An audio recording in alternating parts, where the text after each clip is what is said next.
we gonna talk about coming to America. Let's talk about it.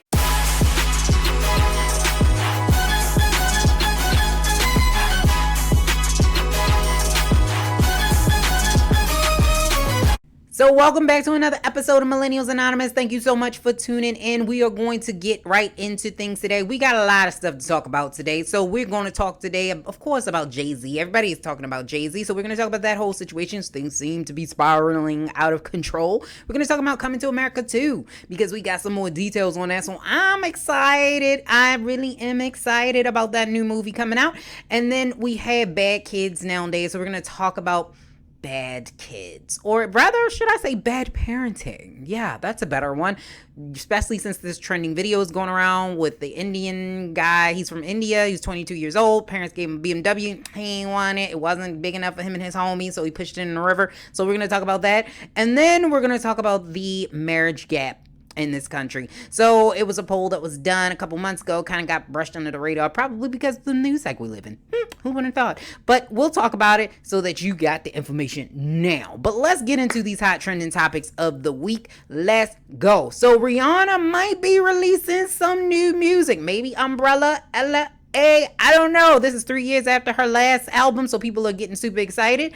And then finally, the cop who put Eric Garner in an illegal chokehold was fired. Could be that because Bill de Blasio is running for president. Maybe not. I don't know. Eric Reed and Colin Kaepernick are clapping back at Jay-Z's new deal. And Trump is encouraging a ban on 2 congresswomen in Israel. It looks like eventually Israel did back down from that ban. And then she decided she didn't want to go because she could not protest like she wanted to. And Trump is also showing that he might be beefing with Fox News over a poll that they recently showed that he is in the low 40 percentile for approval ratings, and that he would lose 6% to either any of the front runners in the Democratic race. So he's thinking they might be brewing up something over there. I don't know. After all they done for him, I don't know. And then CBS is buying Viacom. I don't know what kind of shows we gonna get over there. Maybe we gonna get everybody loves Tyrone instead of everybody loves Raymond. It's gonna be hood friendly. Because they kind of got the Jersey Shore stuff in MTV, and then the little other stuff in VH1. So I don't know what we gonna get. We'll see. Then Don Lemon is in a potential sexual harassment scandal. So he vehemently denies everything. He says it wasn't him, and they said that this guy's been after him for a couple of years trying to get him on something. So we'll see what happens with that. Unfortunately, we do have another death to talk about. Cedric Benson, who was a former Cincinnati Bengal. I remember him playing. He played against the Ravens quite a bit. He was a very good player. Dies suddenly in a motorcycle crash. He was only 36 years old. Definitely rest in peace for him. And The Rock. Do you smell what The Rock is cooking? Well, you can't now because he got married. So congratulations to him and his brand new wife. So let's move right into these hot trends and topics. Nizam. All right, so let's get it popping and talking. Well, we ain't gonna pop. We're no pops. We're gonna talk. So let's talk a little bit about Jay-Z. So if you've been living under a rock, you may not have heard that Jay-Z is in a partnership with the NFL. This originally came to be after they did a soft launch on this upcoming Tuesday, and they did a full press conference on Wednesday. So Jay-Z is going to be like a social justice consultant for the NFL. He's also going to handle the music. I don't think they gave out a whole lot of details about the deal itself, so we're still going to be unraveling things. And as of recently, they said that he may be a majority owner of an NFL team. So he is in the works to try to do several different things. So we will see what happened, what everything he's doing. But people are not happy with him at all. And it looks like there's been some things that have been uncovered And Jay-Z kind of is getting into a slippery slope and a slippery corner. So it looks like that he did say, and he was asked, now preference this, they said, did you speak to Colin Kaepernick? They never said when. And it looks like Jay-Z may have actually spoken with Colin Kaepernick after the deal actually went in place, not before. And that it did not go well, just like Jamel Hill from formerly on ESPN said. So she had a blog, and she said that they had spoken, but the conversation did not go well. So it looks like that actually was true. I don't know, and it looks like his girlfriend also was kind of telling the truth, because Jay-Z didn't consult him before the deal actually happened. He talked to him after. So there was some issues there. And it looks like he may have also talked to Jermaine Dupri, and he allegedly told Jermaine Dupri to not to take a similar deal with the NFL last year. So there's a lot of things that are coming out, and I guess we just kind of got to wait and sit back and see what happens. But what I will say is a lot of people are calling Jay-Z a sellout. A lot of people are getting down on him. Here's my take. Here's my thing. And you can take it as you wish. It is, like I said, it's an opinion. Everybody got it, just like a butthole. You know, you can take it, you can leave it, you could do it, you could be it, whatever. But here's my opinion on the matter. So Jay-Z has always been a capitalist. I don't know why all of a sudden this is shocking to people. And it's not necessarily a bad thing, because we live in a capitalist society. We just do. Like, the chances of the United States of America becoming a more socialist society is slim to none, because we have too many wealthy people that would not want to see that happen. Because in a socialist society, the money is more evenly distributed amongst people. There's too many people in the world trying to make money for that to actually happen. You're just never gonna see it. You know, people in this country are not ready for that. They not going to do that. Go out and ask your neighbors to give you some of their money. They going to look at you like you crazy. Like, for real, for real.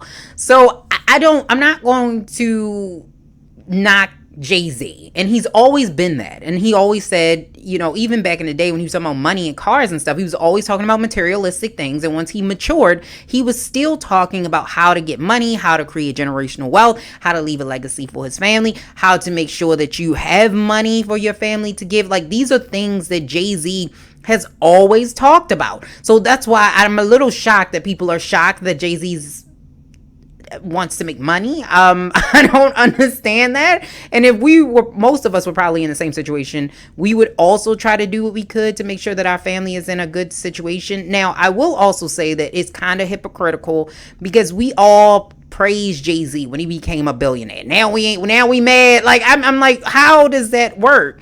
And Jay-Z and Beyonce, and I'm not trying to say who gave more, and if you give more money, you're the better than the other. That's not what I'm saying.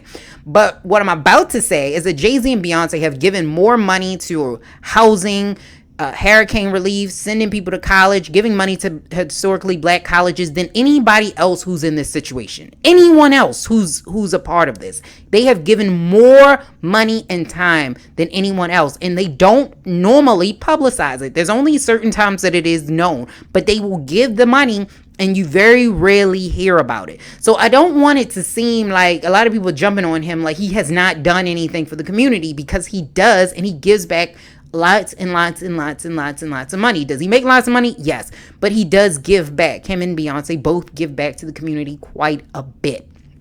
So, with that being said, I think that the biggest issue is that it's the way that it came out.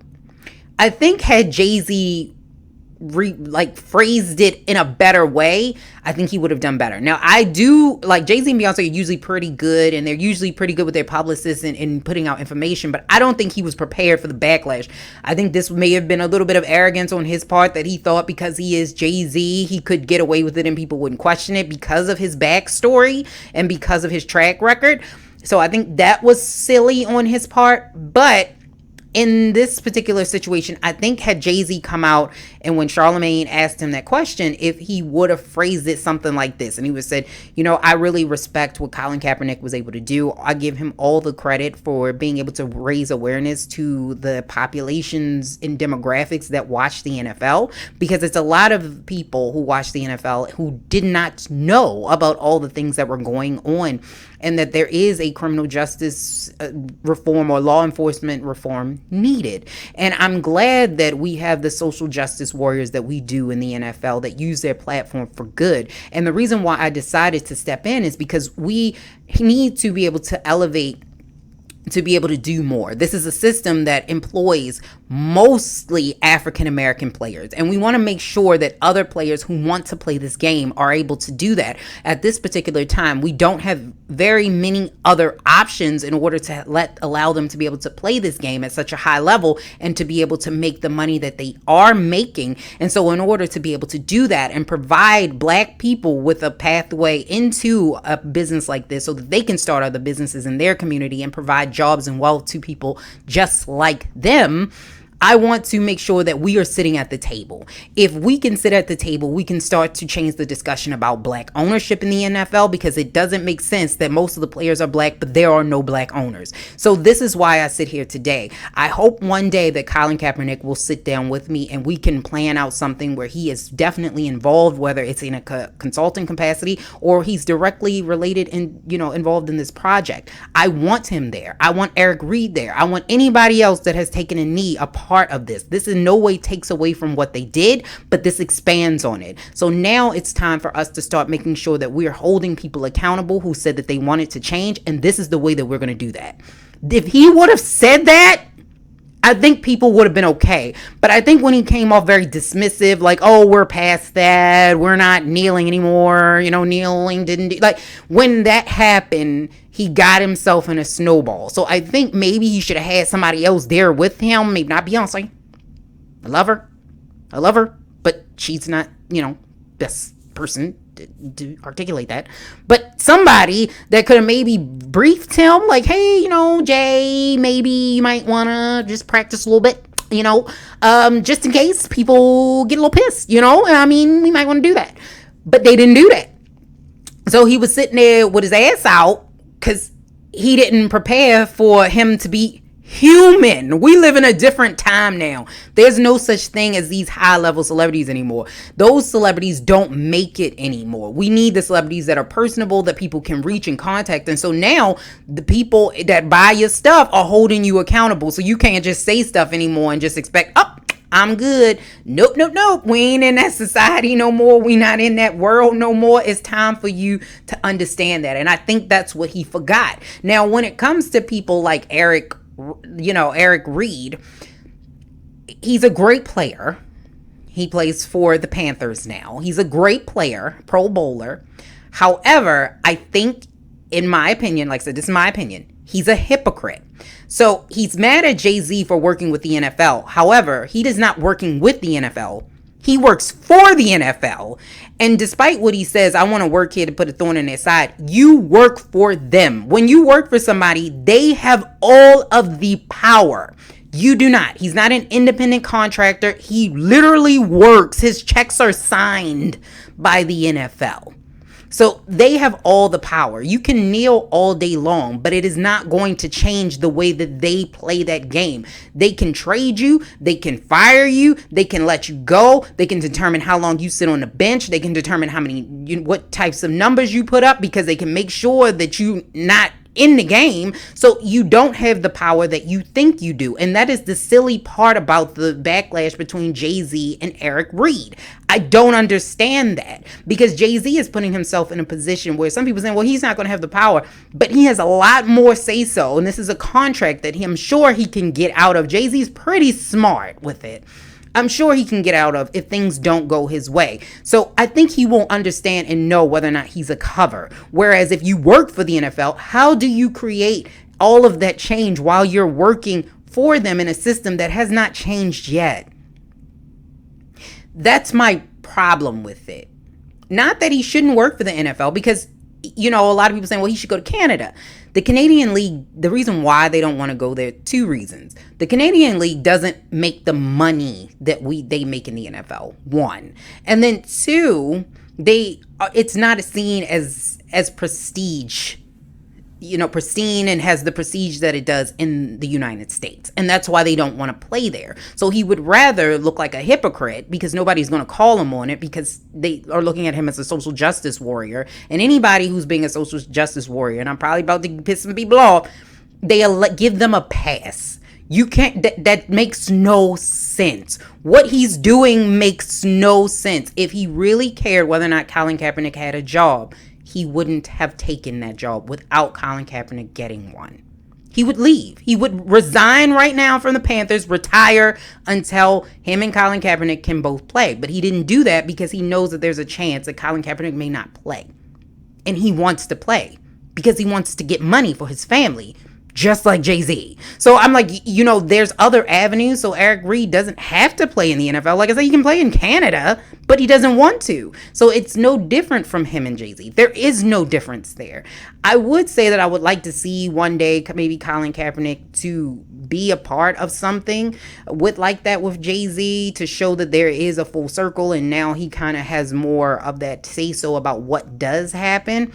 But same thing there. I think people are putting a lot of unrealistic pressure on Colin Kaepernick, and I don't think he really realizes that, because if the chances of him playing, to be totally honest, with him sitting out for 3 years as a quarterback, and it was done by design, because he was never the worst quarterback ever. Like, they were playing with Blaine Gabbert at the time, Jesus Christ, with the 49ers. So it's not that he was the worst, but they didn't want the controversy behind him, so they allowed him to sit, and the longer you sit, the more likely he's not going to play.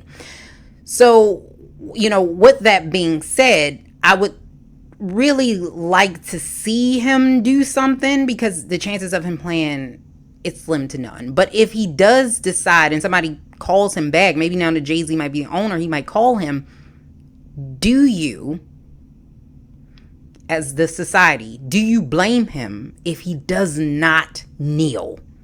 So you're putting an unrealistic expectation on him, and I don't think it's fair. Like, you're putting this martyr's veil on Colin Kaepernick that no human can stand up to, because at some point he's going to do something, he's going to say something that is going to upset people, and then people are going to shun him, which is not right. He should be able to make those decisions, and now at this point it seems like he can't.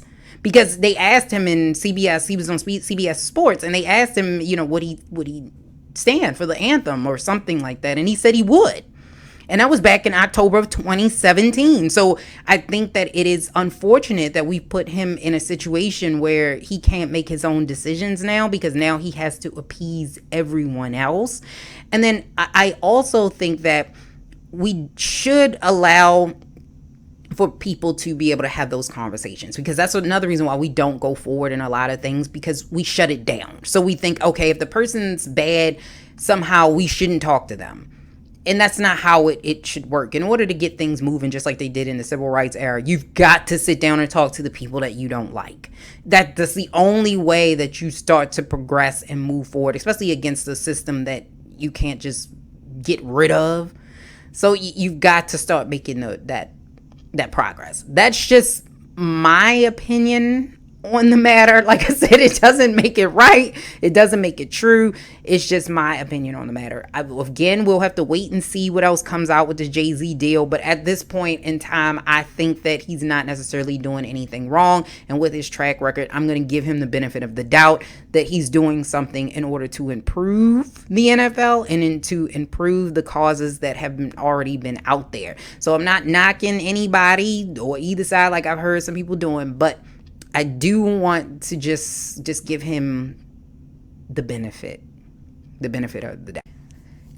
Okay, let's talk about it. Royal is clean, Your Highness. So let's talk about Coming to America. So it is coming back, and I'm so excited because they're bringing everybody back. So James Earl Jones is coming back. We're gonna see, of course, Eddie Murphy is coming back. Arsenio Hall is coming back. I think they're gonna have, is it Vanessa Bell Calloway is her name? She's coming back. The actress that played Lisa is coming back. Like, everybody coming back. I'm so happy and I'm excited. This now, I was excited about The Lion King too, because you know how I feel about remakes. Usually, I'm like, okay, you know. So I'm excited about. I mean, I'm happy about the remake for The Little Mermaid, but I'm not necessarily excited about it. Like, I wasn't really looking forward to it. I wasn't really asking about it, but I'm happy to hear about it. But The Lion King, I was excited, and then I seen it. It was beautiful, but you know how I feel about that. It was beautiful, but not really entertaining. You know, it was like National Geographic or whatever, and I couldn't really give it that. No, so that was a fail. So I'm hoping this is better. I'm really hoping this is better, but I think it will be because it's been over 30 years since the original has come out, and it was such a great movie and it was iconic. Now we kind of have more idea of when the movie is coming out. They said it is slated, which means it could change. December 18th, 2020, right in time for Christmas. Take your family and everything, and you can go see them. And then they said that the plot is that now Prince Akeem, is going to be ready to become king. So he was going to become king, and he allegedly had a baby when he was over here, so in his royal oaks, and now he gotta go back and find his baby. So that is what they're saying. Now we don't know if this is really going to be true, because I don't think they would leak the plot line, but that's what's out. So that is what's rumored around, is what the plot line is going to be.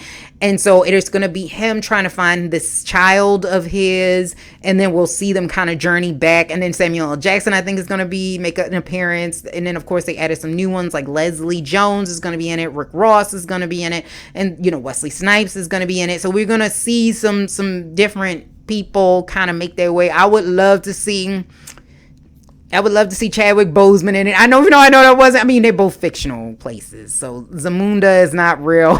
Neither is Wakanda. So I would love for him to be talking to Chadwick Boseman at some point and make that funny connection. I think that would be absolutely fucking hilarious. Like, either they could be sitting down or something at a table. He could call him on the phone or something. They gotta add him in there. They gotta add them in there. As a matter of fact, they could be next to each other. Like, that'd be cool. Wakanda, Zamunda, Wakanda, you know. So that should be cool. But I'm excited about this film. I think this is one of those films that I remember as a kid. And I don't even know. Well, I might have been born. Don't get me the line. But I'm really excited to see. Let me see if I can see when the first Coming to America came out. What year was that? I know if I wasn't born, oh yeah, I was born, but I was very young. So I'm excited to see it. Originally, the original box office made a lot of money, so I can imagine how much this one is going to make. And I can't wait to hear the music. I can't wait to see the imagery, now that, you know, we've come a long way. If the Lion King can look like that, I want to see, matter of fact, I want to see Mufasa in this movie. Can they make that happen? Not Mufasa, Simba. I want to see Simba make an appearance. Simba need to make an appearance, along with the Black Panther need to make an appearance. I'm just saying, we need all of that in this film. I need it to be so extravagantly over the top ridiculous. I need everything, and I want to see it all. Okay, I want to see everybody come back. I want to see it just like the original. Now, I don't know who should play the son or the daughter. I don't know who I would want to play his kid. Now, I think that it probably should be maybe it should be a girl. Maybe he should have a daughter. I don't know. Maybe, I don't know. Not Tiffany Haddish. I don't want to see. No. Plus, she's too old. Not on Tiffany Haddish, but I mean, just in terms of the age of the movie. If it's playing in real time, the person would have to be in their late 20s, early 30s. So I don't know. Who do we have? Maybe Lizzo.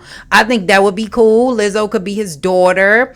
Who would kind of look like Eddie? I don't know. Maybe Eddie can have one of his own kids play the child. You know, nepotism in Hollywood is big. I didn't even know Kyla Pratt was Damon Wayans' daughter. Nobody told me that. I just found it out by accident the other day because Marlon was on the Breakfast Club and I was doing some Googling, and then I just get in the whole of the Googles, and I was like, Kyla Pratt is his daughter. Like, I knew Damon Wayans Jr., but Kyla, this is so left field, but I'm just saying, Kyla Pratt Wayans? What? I was so I was so shocked. Now, somebody tell me if it's true. It might be a lie. I don't know. I don't know. If it's not true, just pretend I didn't say that. But I went out and Google said it. And you know, Google's never wrong.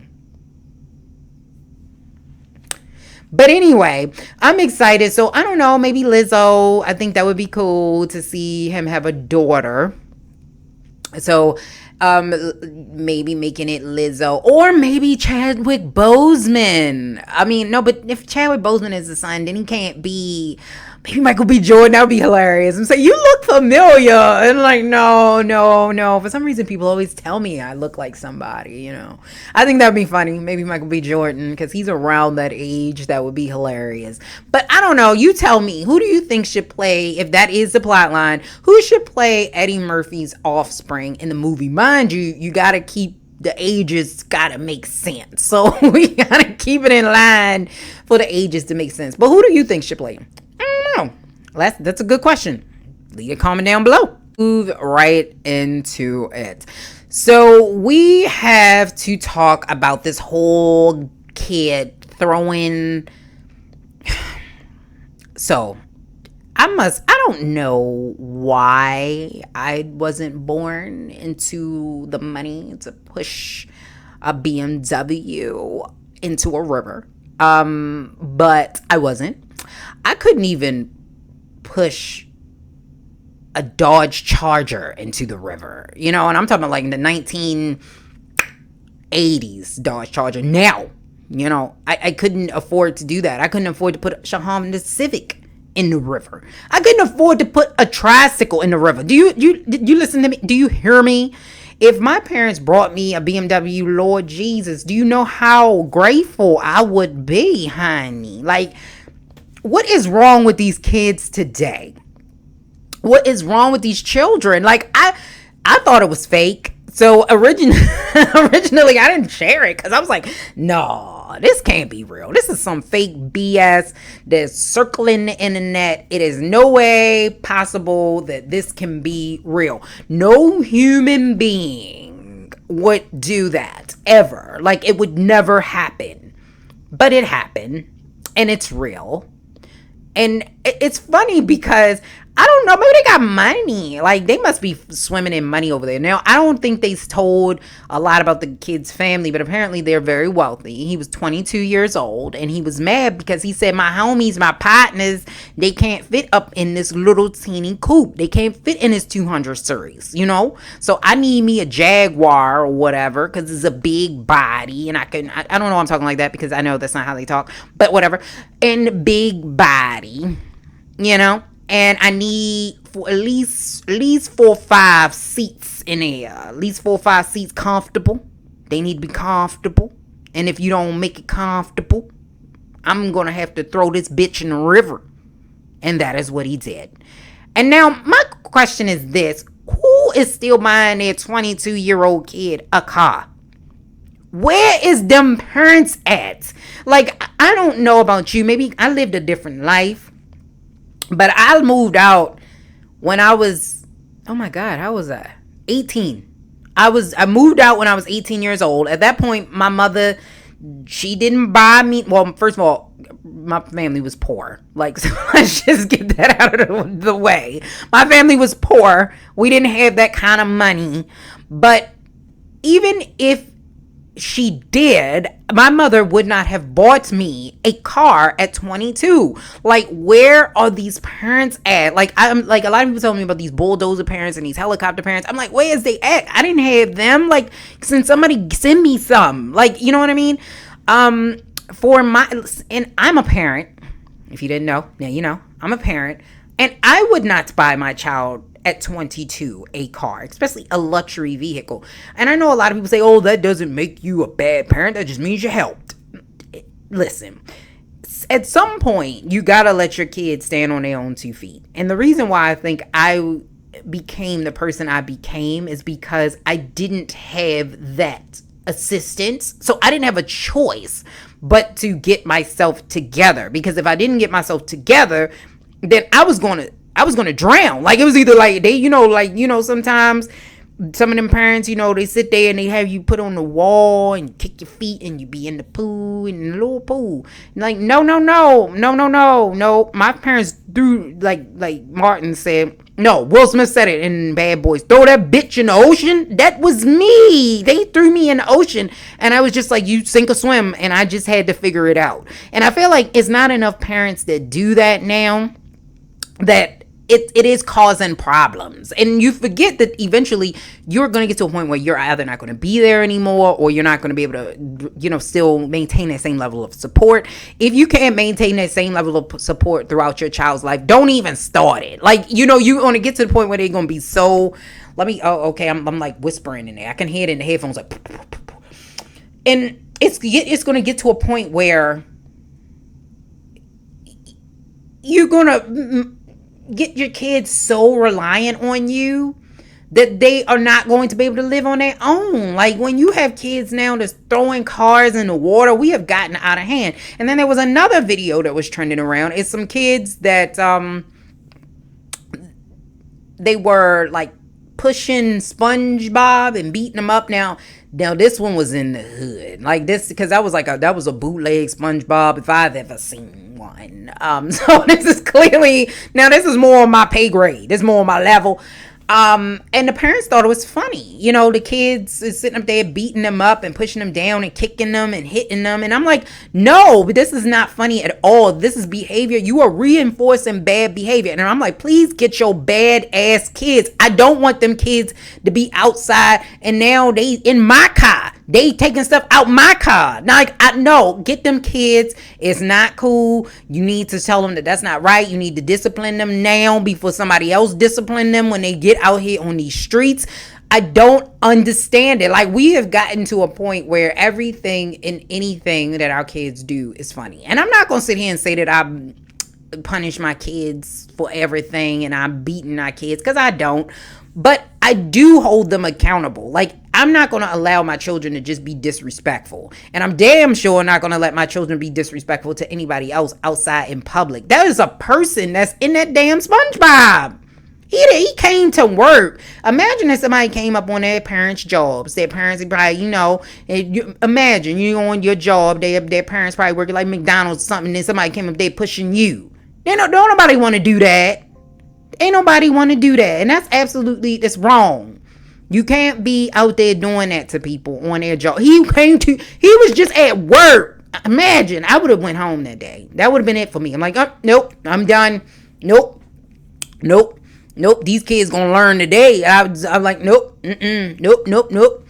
So I don't know what we can do about these kids today, but it seemed like the kids ain't the same kids that we were when we was growing up. Like, I'm a grandmama millennial, meaning I'm the older set millennial. I'm still a millennial, but I'm an older set millennial. We went outside and stuff. I think it's because they ain't get fresh air. I think that, didn't get in the nostrils. When you go outside and your parents say, oh, you smell like outside, which I never understood what outside smell like, but apparently it got to smell. Now that I got kids, I think I know what it smell like, but can't really describe it to you. It's like freezer burn and funk. Like, it's an interesting smell, but it smell like outside. And we had more, I think, respect. I think because we had a tablet, so we had to figure the stuff out. You know what I mean? And you go outside, like, so if you had to say something about somebody, you had to say it to their face. And so you got the reaction of the world right away. It was in real time. It wasn't on Twitter and Facebook where you might get some backlash and they might forget about it because something, like, you got that in real time. So if you piss somebody off, you found out in real time that what was about to go off, what was about to pop out. So I don't know what we can do about these kids today, but let me find out somebody throwing cars in the river. Let me find out. And they better not buy them another one. They better not. Y'all want to adopt? I'm not quite 22, but y'all, look, I got my Indian hair, and today, and just saying, just call me. Okay, so we're going to talk about the marriage gap. So there was a study that was done back in April, and it basically polled about marriage gaps in this country. And originally, they quoted in the very beginning, it said in 2006, 67% of women in the U.S. between 25 and 54 were married, compared with only 34% black women. This column, it said, examines the link between and the decline in low-skilled jobs in the era of mass incarceration and having disproportionately affecting black communities. And it finds differences in incarceration and employment dynamics between black and white men and account for half of black men and white marriage gaps. So let's talk about it. So in here, it shows that, again, there's a 33% gap or percentage point gap in between the amount of women that are married with white women versus black women. Now, this study didn't look at Asian and Hispanic women. It didn't. I don't know why it didn't, but it didn't. So, but anyway, so and then it showed that back in the 1980s, it was only a 17% gap. And then they said, like, in the mass incarceration period in the 1990s, things got even worse. And then you saw about 2006, you had a 33% gap. Now you see that gap it's steadily rising. It looks like it's about 40% gap. And that was as of 2013. And then it says in 2015, about 54% of black children lived with a single mother, while only 22% of white women, single mothers, lived with children.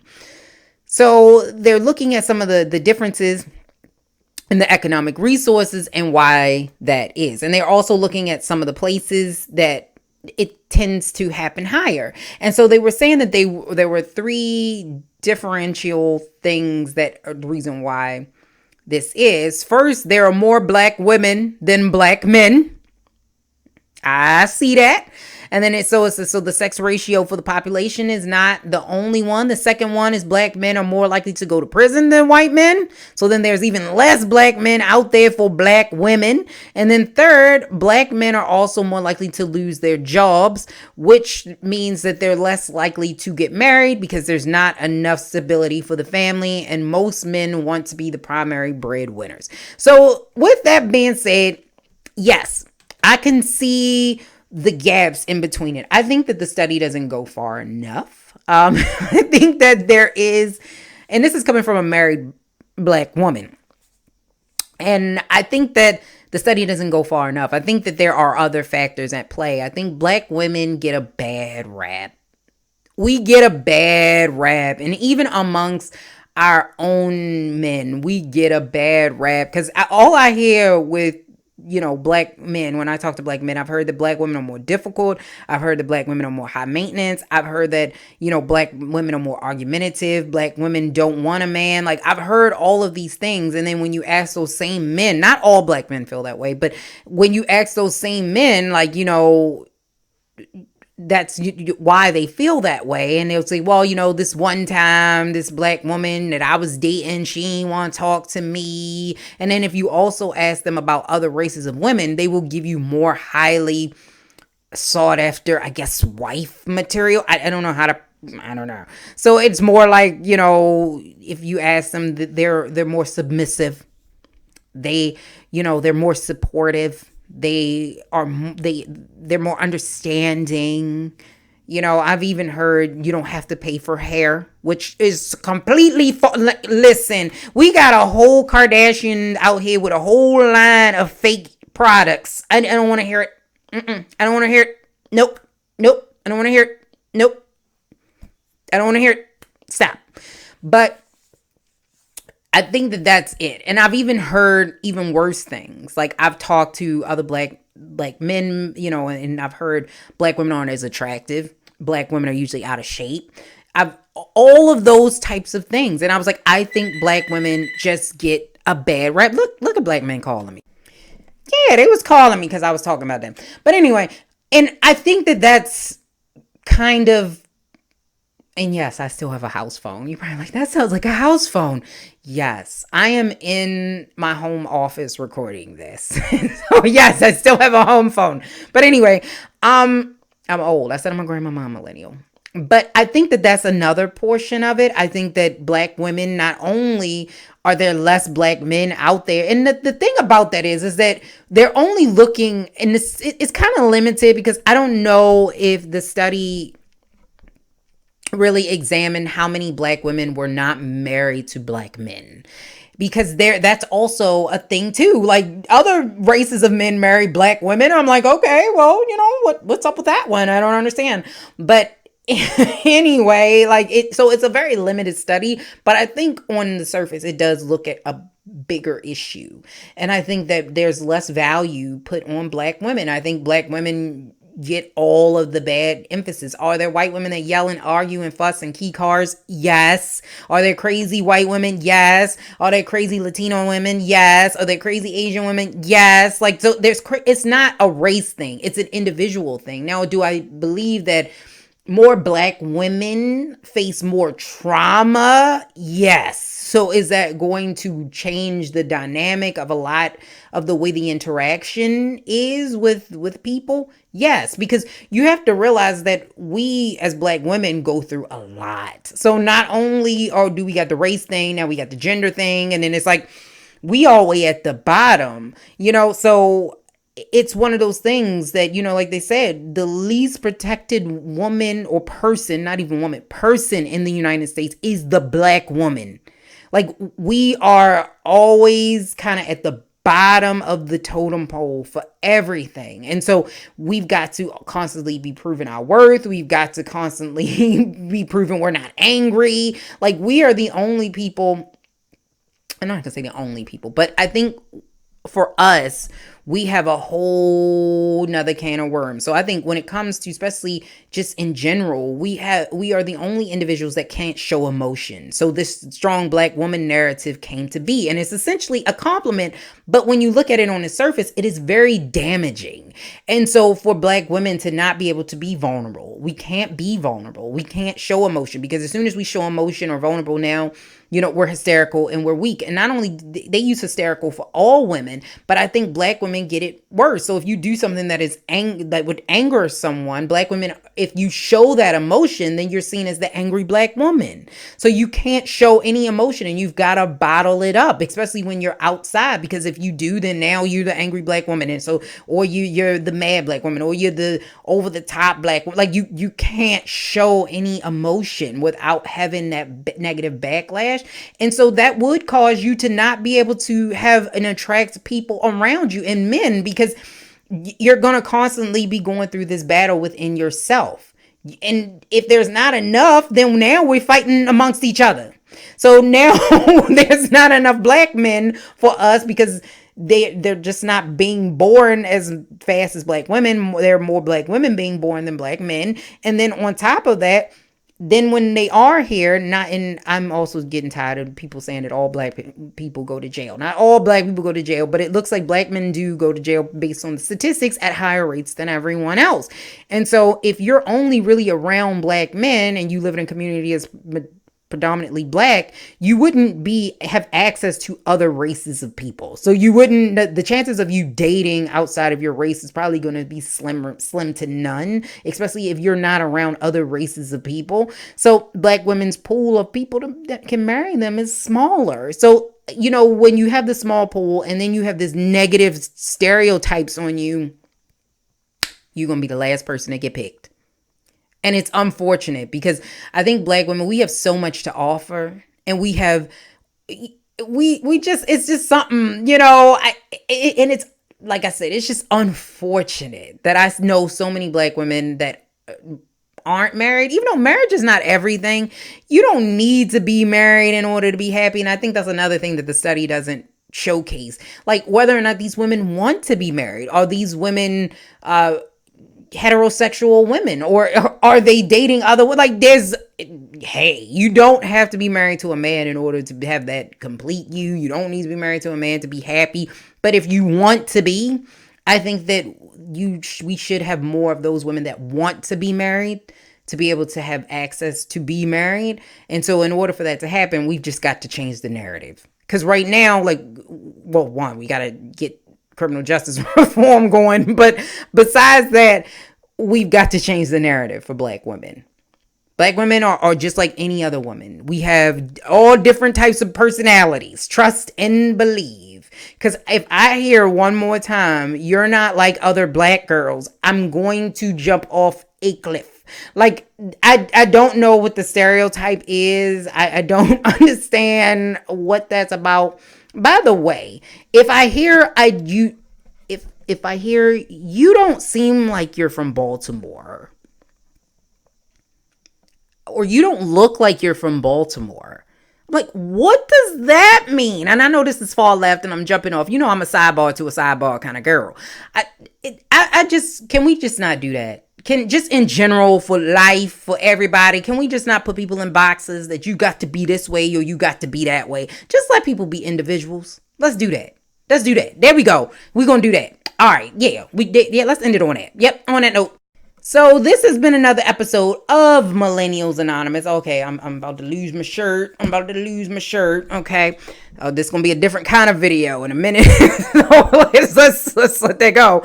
But think this has been another episode of Millennials Anonymous podcast. If you want to be on the show, or if you have a question or anything, you can just direct message Millennials Anonymous on Facebook or Instagram. It's just Millennials Anonymous podcast, so you can find it. It's very easy. We're the only one, so it pops right up. And if you want to be a guest, also still send it direct message. And please tune in to Brunching with E. Digger and Lise at 11 a.m. on Fridays. So it's one of those shows that is absolutely hilarious. I love E and Charm City and all the things that they're doing over there. Also, shout out to another show, The Common Sense Show with Terry. I want you to go check him out. I think his show comes out on Ordinary People Media and YBPN networks around I think it's 6 p.m. Mountain Standard. So check him out. And I want you to check out everybody that's coming out on the Ordinary People Media channel. So they're doing a lot of things over there, a lot of new things happening and movement coming. So please check out all of them. And I want to thank you again for watching and staying with me the whole time to listen to me blabber and blabber and blabber, because I can't do that. So I hope you have a great week. And if I miss anything, or if I say something, just comment. Good, bad, or otherwise. Comment. Peace. Bye.